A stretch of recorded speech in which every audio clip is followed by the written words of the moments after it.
Hey friends, it is Wednesday, and that means your friend Lisa Mason Ziegler is here for Ask a Flower Farmer. And I will do my best to answer your questions.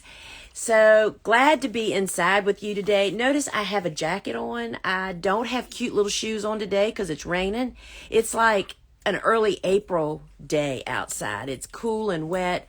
I'm not complaining about the wet because I appreciate that part, but we're in like day 3 of that. So I'm ready for it to move on. And I just read a great quote this morning. It said that it was talking about life, not a real storm, but it says every storm runs out of rain. Think about that. When you feel like you're facing a storm in life, that was really good. But I'm thinking we got to be running out of rain around here soon, right? So friends, all right, if you'd like for me to attempt to answer your question related to growing cut flowers, whether you're a home gardener, flower farmer business, farm dogs, whatever, post it down below in the little bubble with the question mark in it, and I'll give it the good old girl try here to do that. But I have some things to say while y'all are doing that. First off, if you didn't join us last week for our first ever Gardener's Workshop live shop and show, we had a bloomin' blast. It's the sisters, it's me and Suzanne, and I am showing what's blooming on the farm, talking a little bit about giving more additional information to help it make easier for people to figure out when they need to plant stuff, and it was just so much bloomin' fun. So it's going to happen again tomorrow, Thursday, May 26th. Is that right? Tomorrow's the 26th. At 12 o'clock, and it's broadcasting over on Facebook Live. You can find my Facebook page through my profile, and it is a lot of fun. And I will tell you, friends, we offer some special things over there that you won't find anywhere else, whether it's a special bundle of stuff or a sale special or that kind of thing. So it's a lot of fun, and there's really good reasons to visit us over there. It lasts about an hour or less, and it happens at 12 noon, and it's a great way to spend your lunchtime, right? So I want to say also, if you want to have the best experience, you ought to pre-register to be a shopper. That means that we can communicate better and we can see your name when and if you comment. And that's also in my profile. Just follow that link and you can find all of that stuff. So tomorrow I'll be showing the flowers that are blooming on the farm, in addition to some that I showed last week that are still blooming. But I'm also talking weed control and weed prevention tomorrow. So be sure to join me over on my Facebook page at 12 noon. And I'll be showing one of these tomorrow. I want to show you our brand new tool, and it's actually truly not a brand new tool. We used to sell this hoe in addition to our garden hoe. For years we sold it, but for a long story that I won't take y'all through, when we downsized our offering, like, what was that, sister, 5 years ago or something, we went in and just pulled out some stuff. Well, this was one of them, but it's back now, and our pallets from Switzerland arrived on Friday. So our garden hoe, which is the hoe we've always sold, is back in stock.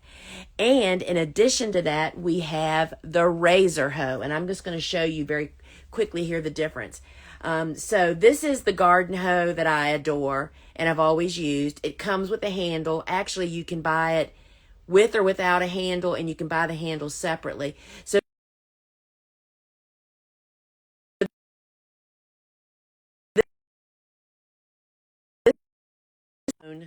wait a minute, guys.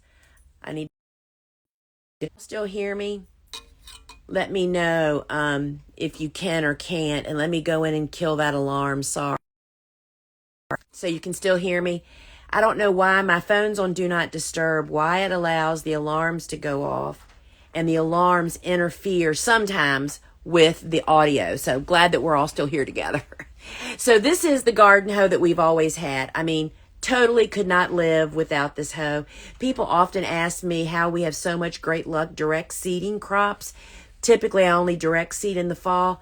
These hoes are the secret, y'all. So I'm going to show you in just a minute. So it comes with a handle, with or without a handle. This is the hoe that we have just brought back. This is the razor hoe.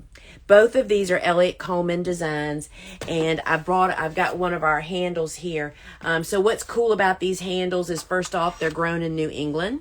The handles come from Switzerland, and I'm just going to stand back here and show you what the cool thing is about our hoes. But the difference between this hoe and that hoe, why I use both of them, is the garden hoe will take out any weed. I mean, doesn't matter how big it is. That sucker is sharp, and if you use it properly, it'll just take everything out in its path. This hoe I like particularly when I am hoeing direct seeded crops. See how narrow it is? You can get in between. If you have a row of little seedlings and you need to thin, or you just need to weed closely to them, this allows you precision hoeing. And I just cannot, I mean, today's Wednesday. They just came on Friday. This is my first time in the warehouse since they got here. I cannot wait to take this booger home and use it in my corn. It'll be absolutely amazing. So I want to just show you, and this is a preview of the kind of thing you're going to learn on my shopping show. I'm trying to, let me just turn this down so I don't have to get so far away. Let's see if we can do this, friends. All right. So the thing that's different about these hoe design is the way these hoes work is when the hoe blade is flat on the ground, the handle is in the upright position, thumbs up, and you literally are just pulling the hoe head through the top 1 inch or so of soil, meaning you're not going deep and bringing up fresh weed seeds for you to hoe in another week. So that's the really big difference, is the angle of the handle to the blade. And friends, I am telling you, it will revolutionize your weed prevention. And tomorrow on our shopping show, I'll be showing how to use both of them more in depth and talking about that and kind of talking about the process that I actually go through. So join me tomorrow. It's going to be a ton of fun, y'all. And then don't forget to join me today at 1 o'clock over on Clubhouse. Today we're talking about basil. We have a brand new blog that's been posted by Ann, who's one of our crew members, who's also a flower farmer. And then I'm going to be talking about it and then taking questions about it. So let's see what your questions are here, friends. Hi, Kim. I think I heard you say one time to always buy fresh straw flower seeds. If that's the case, when is the best time to purchase for next year? Preparing my cool flower seeds order now. Thank you so much. So we have definitely found that straw flowers do not store well. And I will tell you that if you're buying your seeds from us, we are constantly refilling seeds. I mean, that is a big seller too, so it really gets replenished. So it just depends on when you're going to actually start them. If you're going to be starting them in the fall, which I can't fall plant them, but some people can, then you want to purchase them, 3 to 6 months probably before the planting date, I would say. And then also remember to store them properly. And we have found that now my dog is crying, Suzanne. Suzanne locked us out of the office. This dog kind of runs the show around here, friends. So I would say it's 3 to 6 months would be a safe window. And when I say safe, I just mean that hopefully if you're buying from somewhere that replenishes constantly, that'll be the freshest seeds. Where did you say we could find a blog or more info about you? Missed that part. So you can find everything over at thegardenersworkshop.com. And you can actually go to my profile here in Instagram. Go to the link, go to my profile. That means just tap my name at the top where it says Gardener's Workshop. Tap that. That'll take you to my profile. In my profile is a link. If you tap that link, it brings up a bunch of options. You can go to my Facebook page, my website. There's all kinds of stuff over there. You can register to become one of our shoppers so that we can communicate with you and see your name. And then we have a blog over on our website. And my talk at 1 o'clock over on Clubhouse today is about basil. And Ann has just posted a new blog. It is there, right, Rhonda? that there's a new blog going up, if it's not already there, on basil that I'm talking about over there. So you can check that out. But all of it's over at thegardenersworkshop.com.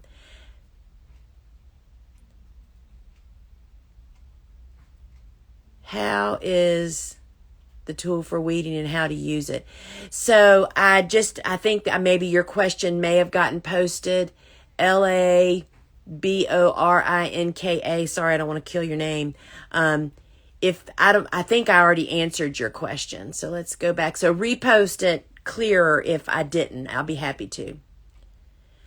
Orlea. Man, you should have seen the Orlea I had on the shopping show last week. Oh my gosh, it was this tall and absolutely gorgeous. Orlea, do I need to continually make sure I cut all blooms, even old ones, to ensure it will continue to bloom? Well, that's pretty much true with everything.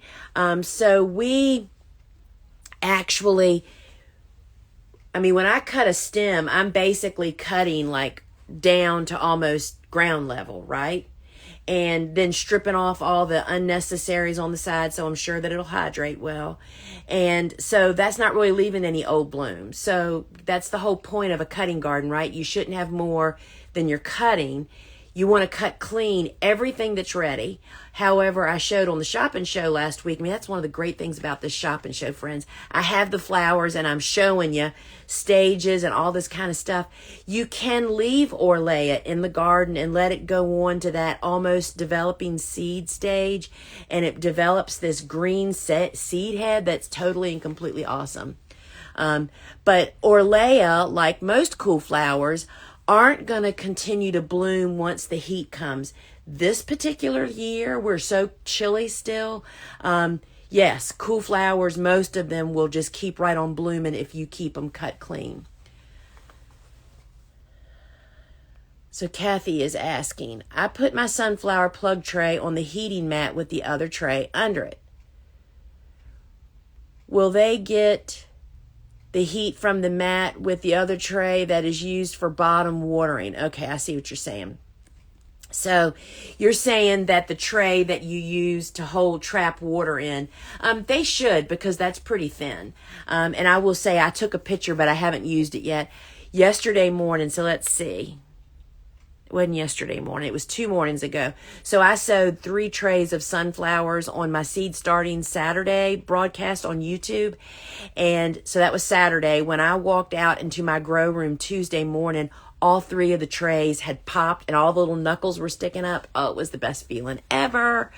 And I had to move them from the heat mat over to the grow light. What is the fastest cut flower to bloom? I really can't answer that. Anything that's like sunflowers, basically, because there are sunflowers that will bloom at 50 days. So I would say sunflowers are pretty much the quickest. I'm having so much trouble getting zinnias to germinate. Any idea what I could be doing wrong? I am using a heat mat. You didn't mention how you're starting them. If they're in soil blocks, zinnias need darkness to germinate. So if you're soil blocking them, and a zinnia is it looks like a little arrowhead. It's got a little pointy end and then it's long. We put the pointy end down into the soil block and push it in, and the little tail is sticking out. And do you have fresh seed?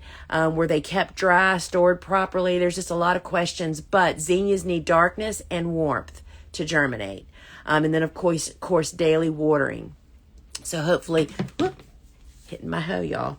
Hopefully that hit one of your things that you could try there.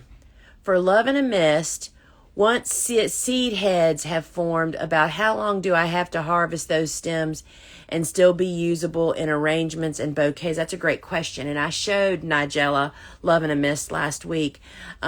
So those seed pods will pop open. You have to cut them when they're really fresh. Not long after it's gone from bloom to pod. Not only will the pods get damaged out in the garden if you leave them, but they'll pop open and shoot. That's where the seeds are, just like poppy pods, right?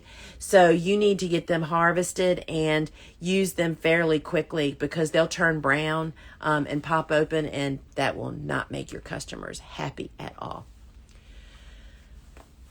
Angela, what should I do when some of my seedlings, basil, are much taller than others? Pinch tall ones and let short ones catch up, harden them all off as they are. So that's a really great question, and I have had that happen, not only in basil. I don't know if it happens. See, I'm not the seed sower on the farm anymore. Bobo actually does most of the seed sowing.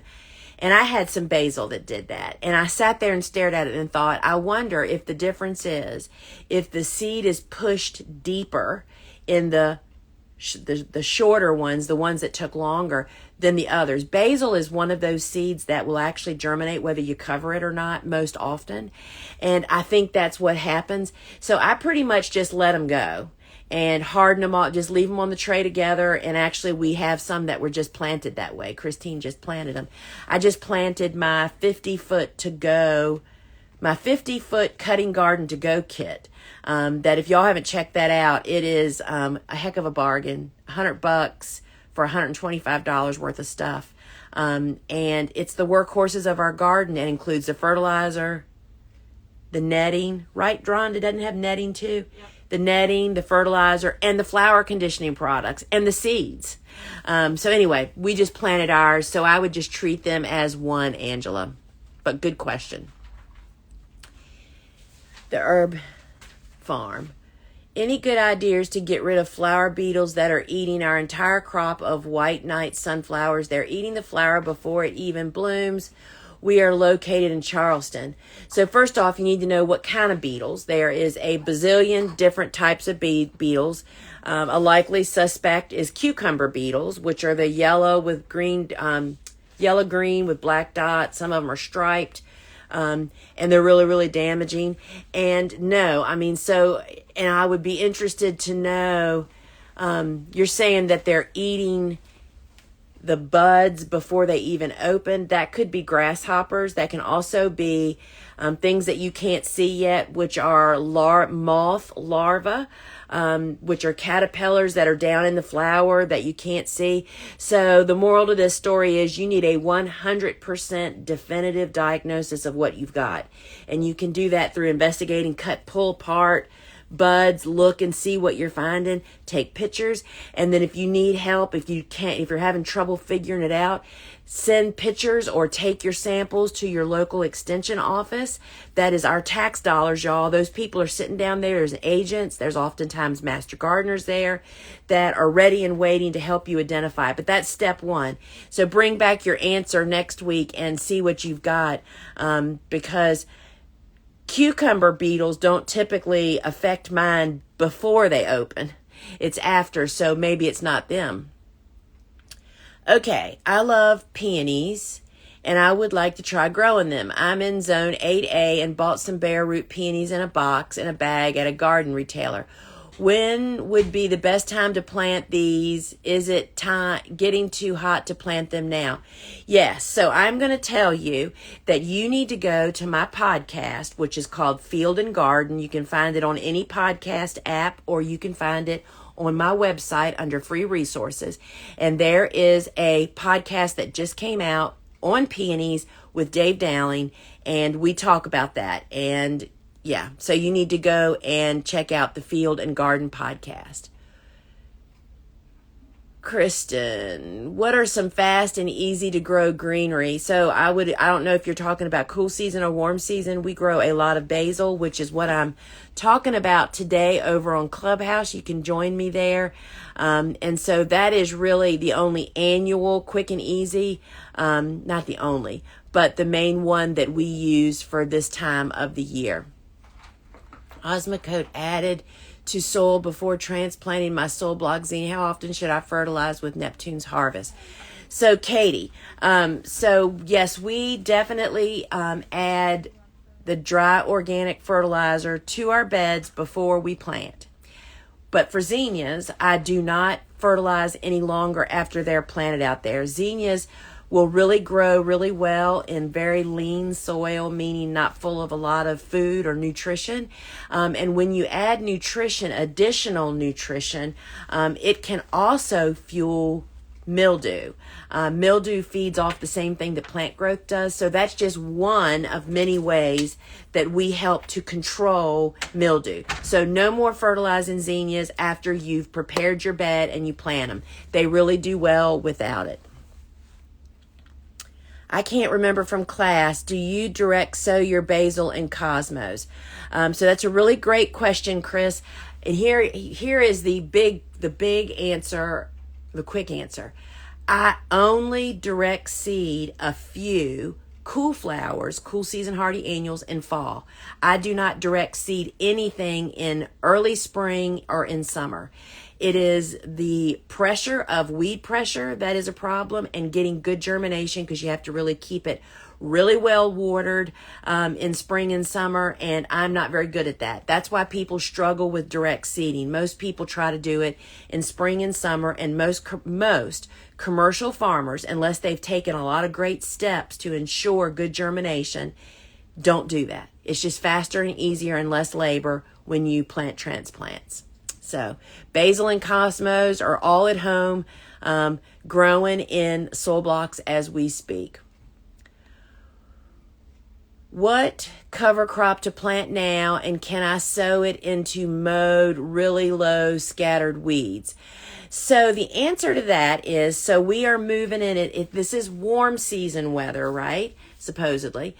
So we would be planting buckwheat is my spring and summer cover crop of choice. You can find it on our website with a lot of information about it.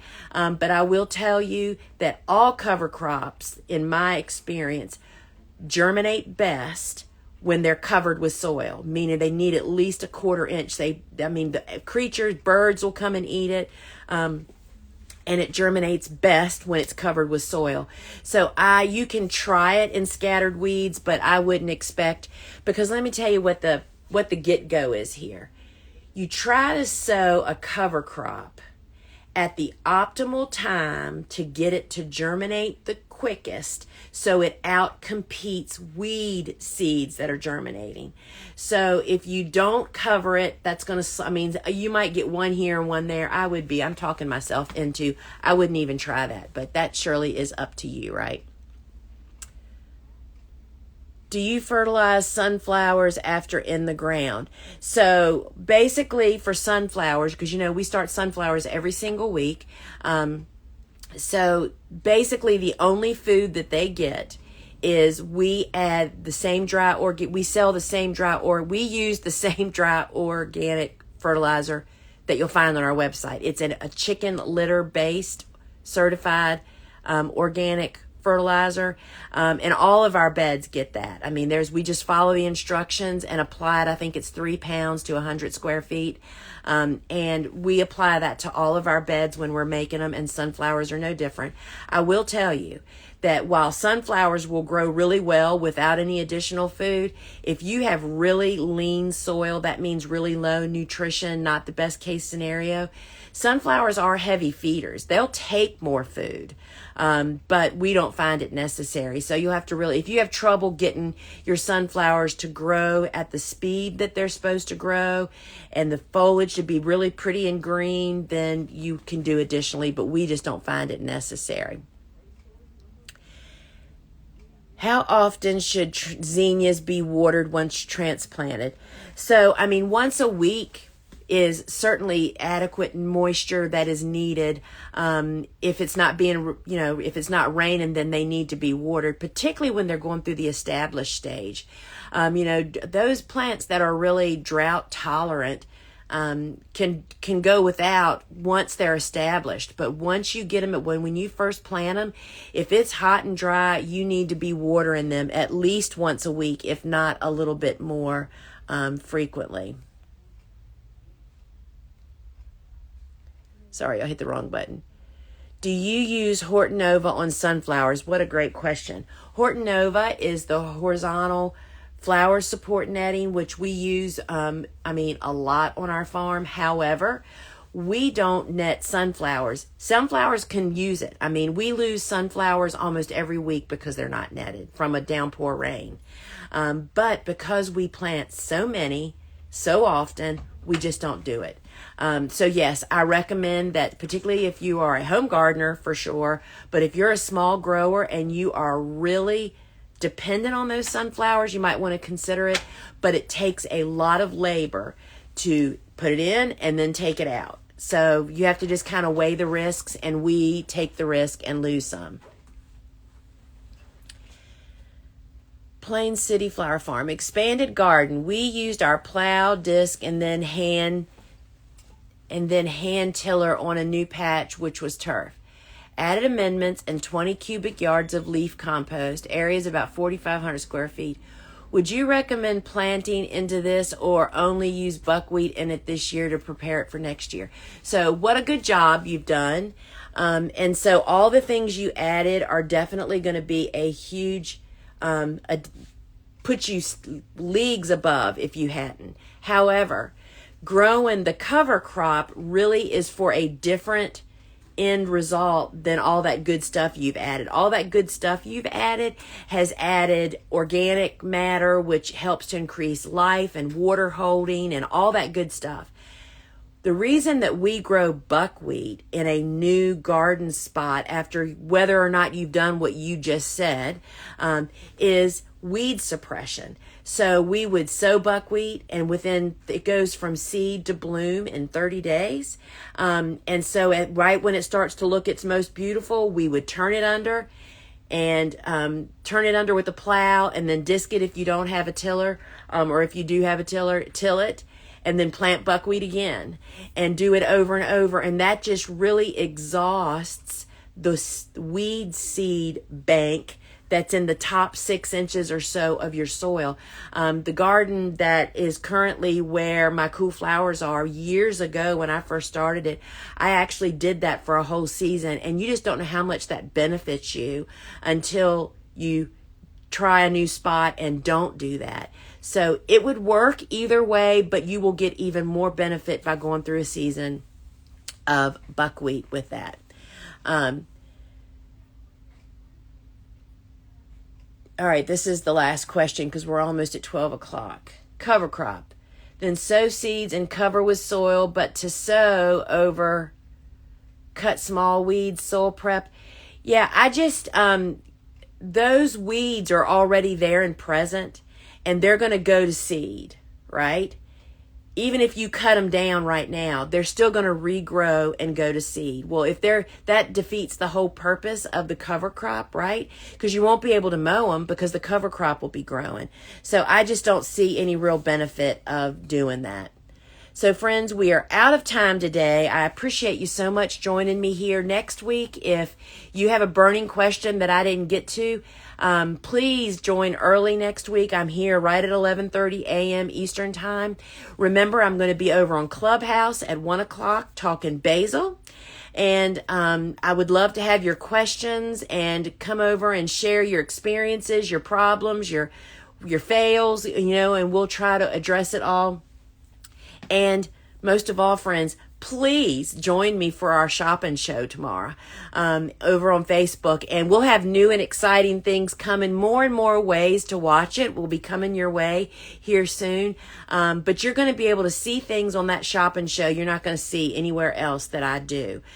Stuff that's in bloom. I mean, I harvested some gorgeous stuff yesterday, and we'll be getting more this evening and tomorrow morning after the rain stops.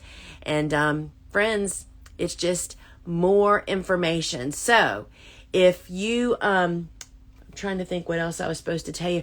Remember that you can find everything by going through my profile, my Facebook page, or to our website.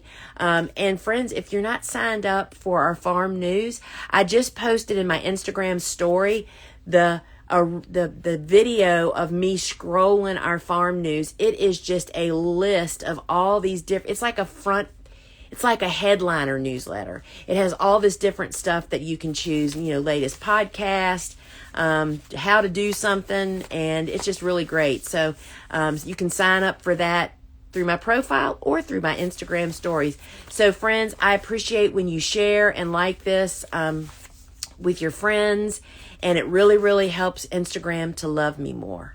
And Friends, that is how we just continue to keep offering all this free content that we do. Is if you ever need tools, seeds, and supplies, and of course my books and courses, head on over to thegardenersworkshop.com. All of it is over there, and that's what supports this whole crew that helps to make all this happen together. All right, friends, till we meet again, see you over on Clubhouse. Ciao.